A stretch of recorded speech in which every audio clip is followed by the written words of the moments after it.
বিএনপির অস্তিত্বের জন্য শুভ নয় বলে মনে করছে আওয়ামী লীগ। দলের কেন্দ্রীয় নেতারা বলছেন, সংসদ বর্জনের মতো নেতিবাচক রাজনীতি আঁকড়ে ধরে থাকলে বিএনপি গভীর খাদে পড়বে।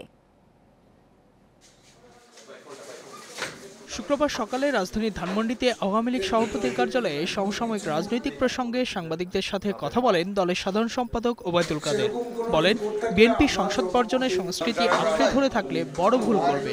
আন্তর্জাতিকভাবে নির্বাচন গ্রহণযোগ্য হওয়ায় ঐক্যফ্রন্ট সংসদে না এলে তারা বন্ধু রাষ্ট্র থেকে বিচ্ছিন্ন হয়ে যাবে বলেও দাবি করেন তিনি। প্রধানমন্ত্রীর আমন্ত্রণে না যাওয়া এটাও তাদের নেতিবাচক যে পুরনো যে মানসিকতা, সে মানসিকতারই বহিঃপ্রকাশ এবং ধারাবাহিকতা।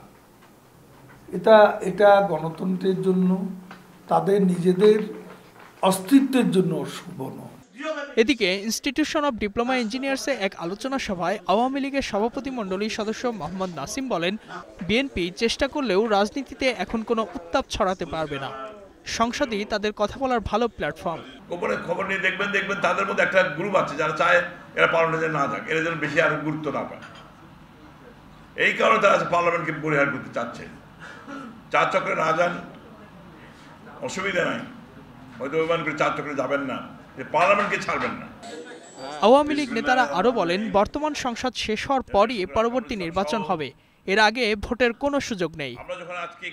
Ijazur Rahman, independent news, Dhaka.